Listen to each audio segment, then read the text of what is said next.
Yo, this is from Pantilla in the day, Yes, alright. Amwesiridde mutya abalungi mwena abeekomera ku page the news anka mbanirizaako mu dakiika eno yennyini naye nga mbebaza mwena bo message nabulabye obutuuse okusasira. Thank you so much but darling yakansubira nti muli malidadi sana eyo gye muli yakabakade kamawulire gaffe era nga ntandikire ku mukyala amanyiddwa nga Station Mayanja. Omukyalo ono ffenna tukimanyi bulungi nti abadde nga mulwadde era nga abadde awo mu ddwaliro e Nakasero. Kakati no ye bw'atyo avudde n'atutegeeza nti agenda kubanga temunage yeyongera ye Canada era nga newe njogera ennyonyi egirinnya edda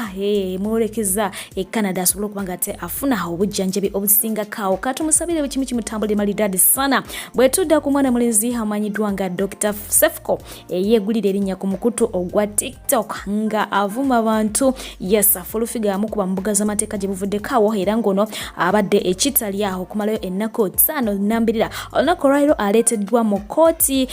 batunule mu nsonga y'okuba nga tebamuwa bail wabula nga bamwongezaayo ne bamutegeeza nti alina okuba nga akomawo mu kooti ennaku z'omwezi nga 13 ne maama we. So ne ku lw'ensonga eyo bamuzizaayo ekitalya naye nga bo baana balenzi aba Mighty Family. Bwe tutunuulira ono gwomanyi nga Robe yavudde bw'ati n'agenda maaso okuba nga annyonnyola abantu ekiri ekitalya gwe ky'otamanyi oba olyawo gw'atatuukangayoko. So ye yali atuuseeyo kojjukira nti ono yali omu ku abo abaakaatibwa mu biseera bya campaigner nga ali mu kuwagira omukulu amanyiddwa nga Robert Kyagulanyi Center era nga kitali yagirozaako bulungi nnyo nnyini ddala. So yavuddeyo bw'atyo n'agenda maaso okuba nga abasiigira ekifaananyi ekiri ekitalya ekituufu oba olyawo gwe ky'obadde tomanyi. Amanya gange Kivumbi Robert aka Robbie wa Mighty Family nga nasibibwa ekitalya olw'okuwagira Kyagulanyi emyezi 6 bweddu ng'enamba ya prison yali 0309/21 ngenda twala omukisa guno ku lunaku lw'abazira mbanyonyola ekitalya kyeki ne katusoke tulize ku bya mukulu Lugonvu zanya ojja kumbuza nti lyenkanawa obunene ekomera ery'ekitalya litudde ku eka z'ettaka 5 lyazimbibwa n'obusobozi obugendamu abasibe 10 n'omusobyo naye ekibuuzo eriyo bameka ku lwaliramu ekomera ery'ekitalya erifuuse kangabaana mubamu okulizimba lyasasaanyizibwako ensimbi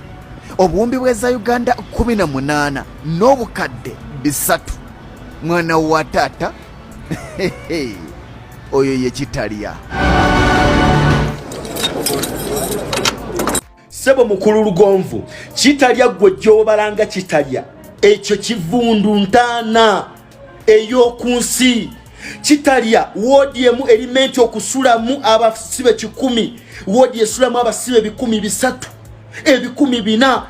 kagongo ku kagongo embirizi zino ziba zisirira ziruno lwasirira dolwange omusibe nakukolako ebyensonyi musibe muno musajja muno mukomera Lugonvu emmere omusibe yebaka essaawa 8 ez'emisana emmere olumu bagifunira madinisa eye kitalya omusibe asobola okufa ekitalya mu ddwaliro n'amalamu ennaku 2 nga mulambo. Ekitalya ekitono nnyo abasibe basobola okufa ekitono nnyo 5 naye abasinga tebabamanya abagezigezi bebamanya bwe bafa babagala ofuluma emirambo nga basibe babagalira oba ziri ssaawa 4 oba 3 za kumakya nga mudda mu woodi. Ate nekiro kyenjagala omanye neyo basi ennyini yagwa ejo olabe yagwa eyo gye wawulira abasibe ne bafa baali bagenda kulima ekyo nkubuulira reality naye nga ate siba convict. Kakati mu makomera nze kati kankubuulire mu makomera gonna convict yekka yakkirizibwa okulima era gwe balimisa naye ekitalya n'atali convict nego basibye ennaku 2 basobola okulimisa n'olima mu mafaamu gaba abasajja nga tolina kyogenda ganyulwamu ebintu y'abaana bibbibwa buli ajja gwe bakujjako wali ebintu ku reception wotabi following ababibba nga boze n'ebintu boze na ssaawa bakutte na simu oyinza obutaddayo nayo kitalya buli muntu yeeyiyize ekitalya akatogo kali ekitalya okufa n'okubba n'okutta n'okuzikiriza. Kati gwe kitalya gye nkugamba ssebo ejjiri tebeemu gye mukozesa okwerongoosa ng'abantu tosobola kuva kitalya tebakulimba teri musibava kitalya ne bamutangasi nga talina kirwadde ate kye kirwadde kiba kijja mutta kubanga okozesa otejjiritemu abasibe bonna abalwadde ba sirimu abalwadde ba kansa kuba buli kitalya ekunganya buli kintu ebirwadde bisinga abaana ababifunira gundi kitalya ye wali buli kiku kitalya akafaliso kama abasibe bakagabana abasibe 7 akafaliso kamu ka inchi 2 nze nkubulya kitalya we bakuletera sente oba bakuletedde kyakulya omuntu wo abasibikale bennyini abaliwo okubakuuma babitoolako sente bazibba nabo kuba abasiiba njala okiwulira basibirira mwenge basibirira walaji ow'ekikumi ekitalya abasirikale omusirikale ow'ekitalya wa prison talimenti kuba musibe naye akukakanako n'akukuba kata akutte abasibe bali mu bugubi naye abasibe jjukira bonna abali ekitalya bonna simbuti buli ali ekitalya muzi wa misango bana abantu bali eyo babasiba bana munange tebalina misango buli kati ekitalya uliriza okumanya kyo n'omusajja yafuga buli wamu buli kimu yakyezza ekitalya omuntu owabe kati bano bakanyamunyo be mumanyi be bakimekiro ne bagenda ne bafuna ku bakazi baabwe ne babakozesa n'emirimu egy'enkukutu egyo abo bakira bemulyango bakuya abantu amasasi ekitalya baba kimekiro ne bagenda bakola mission ezinjawulo omwana w'omuntu atalina musango ye n'abeera mu kitalya nga asafalinga bo bali basigala bakyakola sente oyo omusajja mu 7 kisirani omusibe waliira akawunga akabisi kakikosolo mwakasibe kaba prison temulina gye muyinza kajje kabasibe temumanje bakatunda bifo bya government byokka kaba kabisi tekajja amasanyalaze ekitalya bwe gagenda nga mmanyi Uganda ya feno omusibe tagenda kulya ebijanjalo baba wabibiri mu sowani bajja kintu eki obuugi babukubamu eddagala te omusibe ava ekitalya nga tafunctioninga abatachi yasobola kuyimirizawo makage banange kitalya mukulu gomanyi yawa wadde nga bali balozezako ku komera eryo balirojjaho obubi bwe liriko ye omukyala amanyiddwa nga Nakangubi Jennifer Fulufiga akyakombye kwerima era ng'onagamba nti akyateekayo banja waliwo omukyala wa ku TikTok amanyiddwa nga Sarah oyo naye amutegeezezza nti amwagalako kopi wadde nga akyali ku kyeyo ategeezezza nti yawaddeyo dda erinnya lye ku airport wamutegedde naye nga ye omukyala alaga nti tatidde baganda bange ngezaako nnyo ekisoboka okubeera mu kamoyi naye kino kimpaliriza okuvaayo kinsusseko w'omulamuzi nze wombuuze gwe nayigirako ebintu byenkola Fulufiga ne pengepenge wendaba nga tebasibanga ku pengepenge ng'akyayinayina ne kati ng'akyavuma abantu nga nesiranko nga bakute Fulufiga nti bamusibye wiiki namba n'abonereranga ne kati ng'akyavuma abantu akyavoola munsuubidde nti nze ngenda kukola ki bannange muntiisatiisizza naye mbiraba lwakuba nsiika bwabona mulowooza nti sibiwulira mbiwulira lwakuba bakute Sefuko ne bamusiba engeri gye mbadde ntera okukola naye nti ngenda kutya mukwano gwange nze Sefuko byonna bimukola bipange bupanzi era agenda kukomawo agenda kukuba ab'opposition tunula obagana Sefuko agenda kukomawo n'amaanyi mangi nnyo agenda kukuba ab'opposition kale mpulidde simanye egundi yange matuteko airport fayiro yange gyeri bagenda kunsiba ate komera balikolera baani Sefuko taliyo mwana wadde muliddeko nti afudde kale bajja kunsiba zirinda bolwange naye nze nalaba nga Fulufiga bamusibye nange sikyetaaga kuno ndi mukazi mulungi nnyo wanaba n'omusajja omu abalambalekeraani nze Fulufiga mu Uganda limu ate abalala nze abasajja banjagala nnyo ndikawomera mu Uganda nze Fulufiga wangu nina n'akazigo gwenetegereza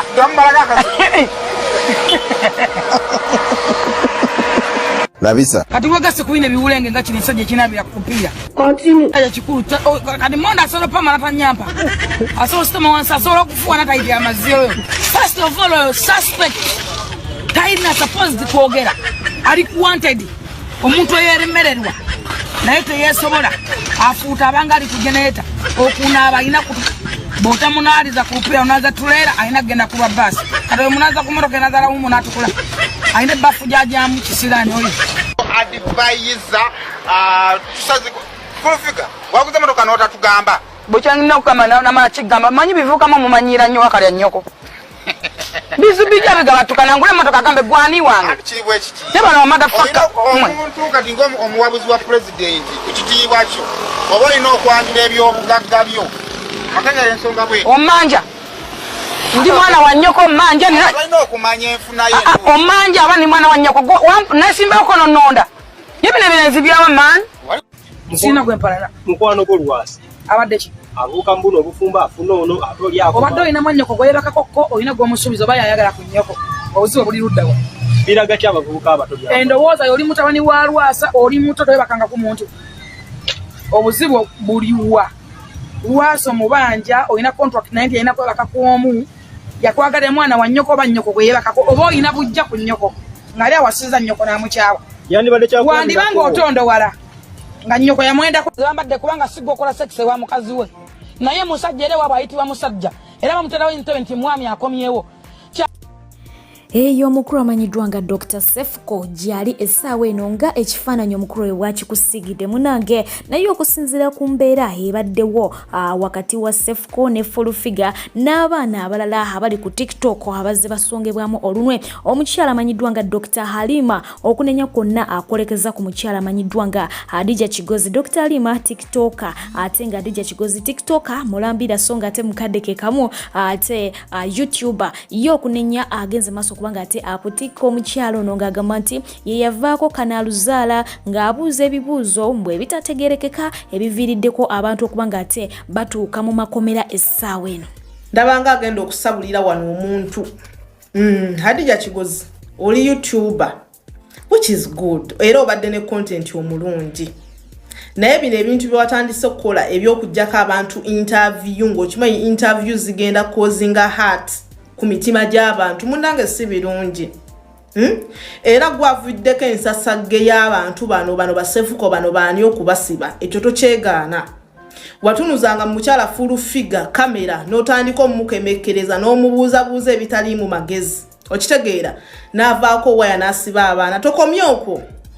mubeera mu background eyo ng'omuggyako interview n'omubuuliriza bikoze biki ekiwunzika ng'avumye bakadaama bannange ekigambo kola obwakadaama si kivumo nga ye mwasuubiranga abamu twagenda ku bwakadaama ne tubujjamu ebintu ebinene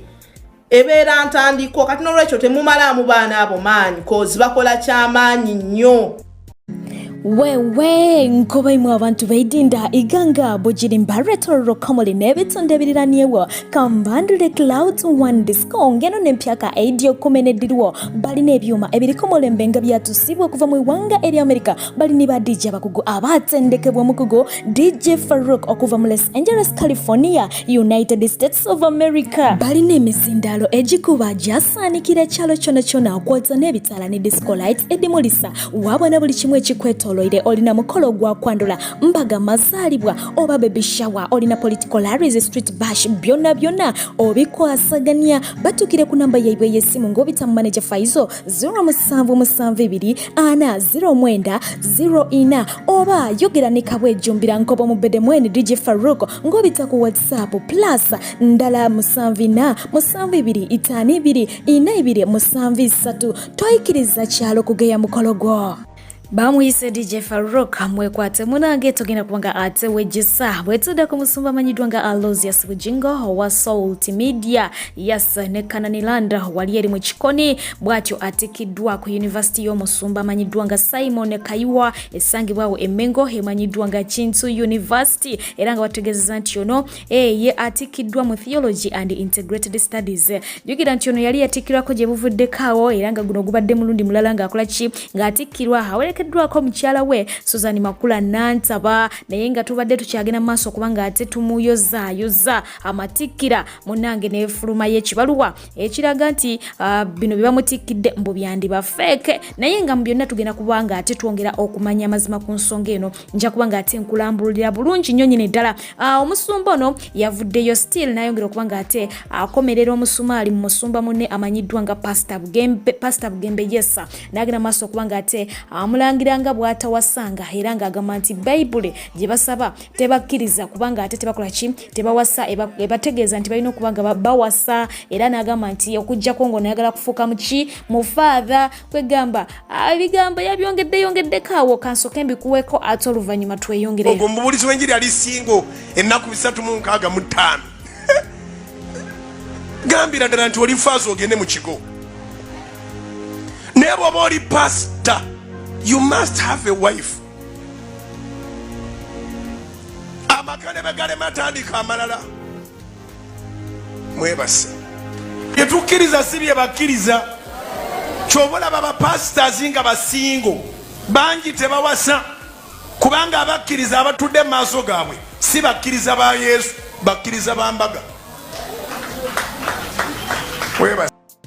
Yomusumba amanyiddwanga Bugamba yalabikidde ku TV amanyiddwanga NTV Stroke Spark TV program mwasuze mutya omukyala amanyiddwanga Farida Nakazwe era nga omunange yewe yasinzidde n'ategeeza ensi nti alina okukkiriza ajja kuwasa wadde nga yagetingako heartbroken mabegakaawo n'abityamuko naye nga akkiriza nti ajja kuwasa ate nga akakasa nti ajja kubeera omwami akyasinza okubeera omufufu gwe atanaba kubanga ate olaba mboozi ye mwayinza okubanga ate ayitidde okwanukula omusumba Bugingo oli waddembe okubanga ate omunonya kawo ku channel ya NTV mu program emanyiddwanga mwasuze mutya olabe kagunda ako konna akatambi obere nga ate onyonyoka bulungi nnyo nyini ddala ate yo mukyala amanyiddwanga Jamila Nabunya yes naye bwatyo yatikiddwa ku university eya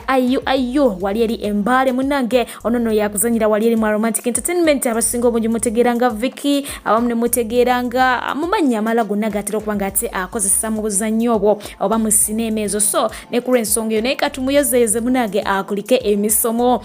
ate ye mama Dimpo omukyala amanyiddwanga Rayma namakula yes London yamwaniriza bulungi nnyo nnyini ddala yes jukira nti ono ali ku tour ya Europe yava Turkey kakati yawekedde London ate nga ne Germany ajja kuwaga ate ayitirayo ko atambula ne handbag ye abangi nga bwe bagamba omukyala amanyiddwanga Evelyn Namulondo naye nga jukira nti shows no yali supposed okubanga ate azibalwa ne baana balenzi aba B2C weewaawo omu bw'atyo yamisinga visa mu budde ne babeera nga ate munange tebasobola kukikwasaganya naye nga basuubiza abantu baabwe nti bajja kuba nga ate bakikwasaganya anytime so katubasabire batambulire bulungi obula nga ye omukulu amanyiddwanga Bobi Wine bw'atyo yasinkanyeko n'omukulu amanyiddwanga Edilisa Musuza era nga bano beekubiza kafota awo omukolo guno ogwa Zex birangirangi yes babaddeyo bulungi nnyo nnyini ddala era tebataddewo kibeera kibi jjukira nti bano nabo ensonga zaabwe zakwatako omwoto ng'omukulu amanyiddwanga Edilisa Musuza akaaba gagonya ng'agamba nti omukulu Bobi Wine alina zalawo ki lingi naye nga ekifaananyi ekyo kyategeezezza bingi obanga ddala bakitegeezezza kuva ku ntobo ya mitima gyabwe kakati nno ye omukulu amanyiddwanga Eddie Kenzo nga bwe nakugamba nti musajja mukakamu nnyo yes yagenze mu maaso kubanga ate ayaniriza faani we omu ku badiehards be okuva wali eri mu district eya Ibanda munange ono yabadde musanyufu byansusso ng'agamba nti gwe mulunda ogusookedde ddala okubanga ate alabako superstar we maaso ku maaso era nga munange omukyala n'obbikaabiramu yabikaabiddemu bwatyo Kenzo n'agenda maaso kubanga ate amusimba yawo ku nsimbi agenda maaso kubanga ate ayongera mu business ye ey'ekyalani so obwo gwonna guba mukwano gwaki gw'abawagizi be wetuddako mukulu amanyiddwanga Kristo Panda gye buvuddekawo mwana mulenzi amanyiddwanga Kaiz Kawalya yamuteeka ku lisiti ye omuli ebimyule byeyerusa munange n'amukalakatanga bw'akwata mu kizigo omukulu ono yavuddeyo bw'atyo n'agenda maaso kubanga ate ye defending era ng'ategeeza eggwanga nti ye takwata mu kizigo wabula munange embeera bw'ekyukamu naawe omuntu okyuka agamba nti kati ensawo nsanyufu alya bulungi asula bulungi nga lwaki tanyirira nga lwaki ne skini tekyuka era n'ababuuza nti musuubira okubanga we yali alabika emyaka 10 emabega walina okubanga ate alabika n'essaawa eno anyways bw'ati bwe yabategeezezza ate nga ye omusanyusa bw'abanje omukyala amanyiddwanga Annie Kansime bw'atyo naye yasambidde mabega nga Janzi nga musanyufu byansuso munanga oluvannyuma lw'okubanga ate alandinga Joyce Deal n'aba Prudential Uganda era ngono yadduse zambu okubanga ate awandikako mu ikutu gy'emigatta abantu n'agamba nti congratulations surely in all my ninjas this one has been adopted by a new family thank you for choosing me Paul Prudential Uganda so essaawa eno agenda kubanga ate atandika obbakubira obulango bwa Prudentials yukira nti mukyala WhatsApp so katumulindire side eyo naye nga yakalimye amazidde okubanga ate akakwatamu 5 birthday girl gwe tulina olunaku olwaleero yamanyiddwanga Naroga Fahima yasa maama amanyiddwanga Nwaji Gloria Nakanwaje ng'ali awo Saudi Arabia bw'atyo yatuumirako muwala we era nga mwagaliza amazaalibwa malungi agamba nti akukolerera munange osobola okubeera obulungi so akusaba oleme kubanga ate omudisappointinga ate nga ye omukyala amanyiddwanga Hajara Naguja naye bw'atyo atumirako mukowe ow'ensonga amanyiddwanga Alane Seba ngono amwagaliza amazaalibwa amathufu okukamala munange so enjoy yodde ng'okimanyi nti nyazaala gyali akutumira byansuso ngenda kubanga ate mberekereza abalungi bange abagara mwenna abanjagala okukamala mbasabire ekiro ekirungi naye nga ngenda kubanga ate mbalekerako akalango kano mmwe abantu b'ebusoga yesa musule bulungi ate kumira mpeera lubeera sigale nga abankomide mbagala nnyo mweraba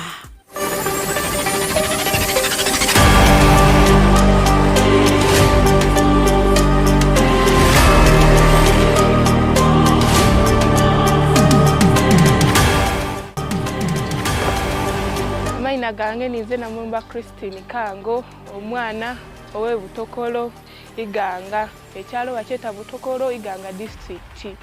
nzo omwana waimwendi waneno ndikubetambako ola mwena abatokolo mwena abeiganga mwena abena mutumba